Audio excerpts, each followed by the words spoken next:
How's it going, everybody? Wait for the Kingdom Report back with you one more time, covering all the latest Disney news from coast to coast and around the world. If you don't want to be out of the loop, make sure you are subscribed to this channel with that notification bell turned on. That way, every time a Disney news update drops, you will be notified ASAP. And if we've earned it by the end of the broadcast, we do encourage you also to hit that thumbs up button. It means an awful lot.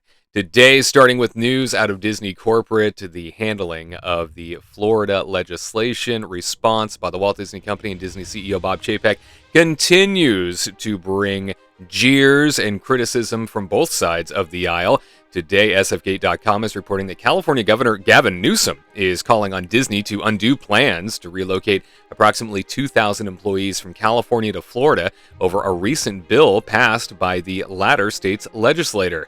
The bill, dubbed the Don't Say Gay Bill by critics, bans lessons on sexual orientation and gender identity in kindergarten through third grade.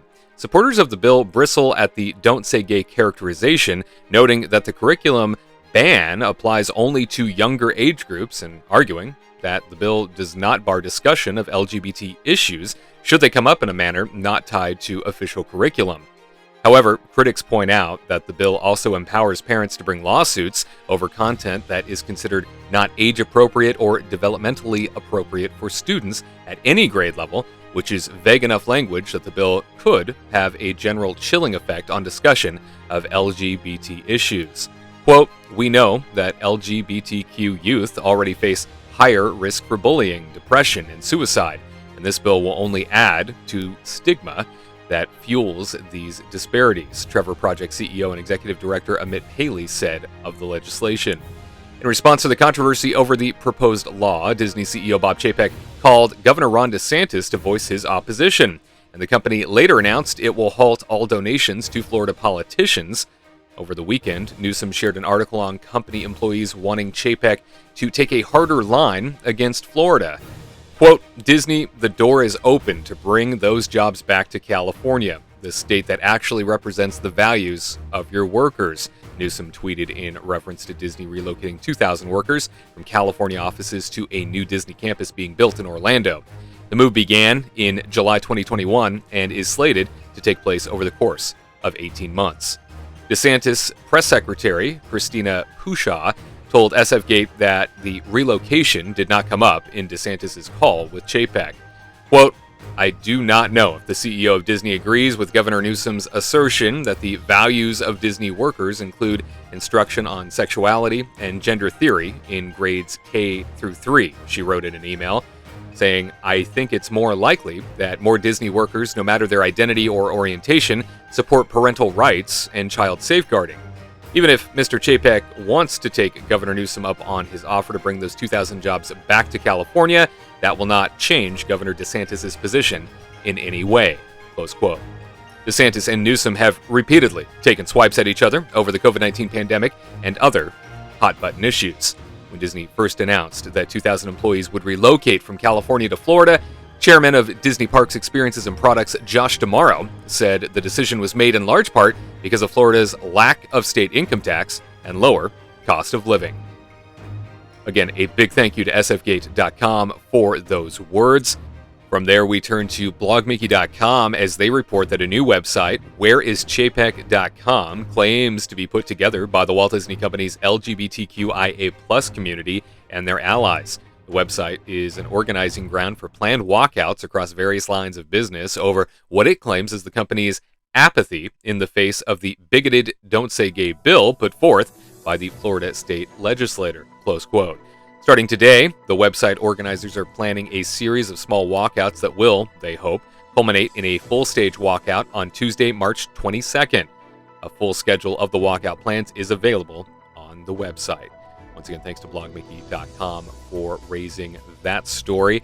It continues to be a very troublesome and tumultuous time for the Walt Disney Company, especially the PR team that has to deal with the fallout of the missteps of the organization and Disney CEO Bob Chapek's public handling of this ongoing saga. What will happen next? Oh my goodness, we can only imagine. We'll see and keep track of these stories for you and so much more as the Kingdom Report watches this issue very closely. And from there, we turn our attention to Walt Disney World, where MovieWeb.com is reporting that Disney World's Galactic Star Cruiser Hotel opened at the beginning of March to big fanfare. A host of social media influencers and YouTube stars were invited to sample the immersive experience of actually living the Star Wars dream for 2 nights. However, new reports have suggested that the $5,000 price tag on the Galaxy's Edge park-themed accommodation may be proving to be a bit too much for some to contemplate, as the attraction is seemingly struggling to fill its rooms. The principle of the hotel is to invite guests to take a trip across the galaxy on board the Halcyon for a 2-night adventure that includes lightsaber training, meals and entertainment inspired by the Star Wars franchise, and for those who really are wanting to get involved in a fully interactive story that allows them to take part in their own Star Wars story. Early reviews were very mixed, with many praising the overall immersive atmosphere and scope of the hotel, but also speaking negatively about some aspects of the story and the size of rooms, public areas, etc. Now, it seems that paying public has had their own say by reportedly not paying. The hotel had a maximum capacity of 100 rooms. According to SF Gate, there are still plenty of rooms available from August through to the end of the year, as well as there being free rooms on many weekends in June and July, a prime time for a 2-night stay that would usually have been snapped up immediately. While there are still several people holding back on summer holiday bookings due to COVID concerns, the massive, once-in-a-lifetime experience is one that many would have expected to quickly fill up during the holiday season. Although Disney has had a lot of practice at advertising their parks, the first major promo for the Halcyon experience ended up causing more problems than praise. Released in December, the Goldberg star Sean Giambrone and Disney Parks Imagineer Ann Morrow Johnson appeared in a walkthrough of the hotel, which was met with backlash from fans who bombarded the video with dislikes across numerous social media platforms.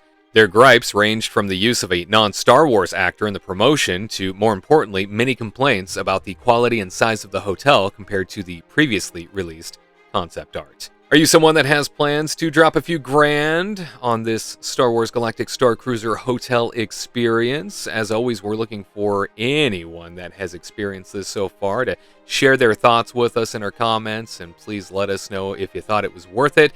I've mentioned many times that I'm not really a Star Wars universe kind of guy. This doesn't entice me at all, mainly because I'm not interested in the story. Now, the immersion sounds really cool. I just, I don't have any idea what I would be getting myself into, and it's an awful lot of money just to experiment. So we are very interested if you've had an opportunity to do it, or if you plan to do it here in the near future and are going to drop some big cash to be a part of it, please let us know if that's something that you've got on the docket anytime soon.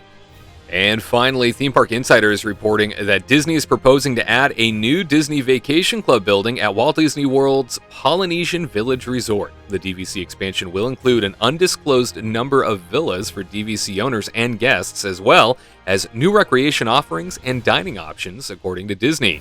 The expansion is planned to open in late 2024. Disney's Polynesian Villas and Bungalows currently has 380 Disney Vacation Club villas, including 2-bedroom Bora Bora bungalows located over the waters of the Seven Seas Lagoon.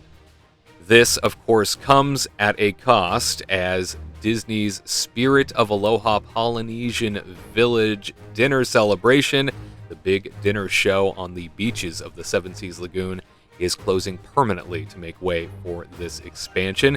Is that something that you are going to feel the hurt on? Are you disappointed to see that a historic dinner show is being lost in this process? And who knows, with the additional dining options that are coming with this DVC expansion, maybe something will replace it. However, at this time, that piece of history, once again, goes off to yesterworld, as so much has recently at Walt Disney World. Is that something that you did frequently when you visited Walt Disney World? Have you ever been? And did you have any plans to do it in the near future? Hasn't been open since the pandemic took hold, and certainly many people were waiting for it to return.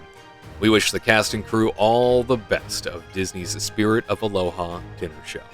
And now you are up to date. For more information about Disney parks, news, and coverage, make sure you visit KingdomReportLive.com. As always, we appreciate a subscribe and a thumbs up. And for the Kingdom Report, I'm Wade Heath. We'll see you next time for another installment of the Disney News Update. To all who come to this happy place, welcome.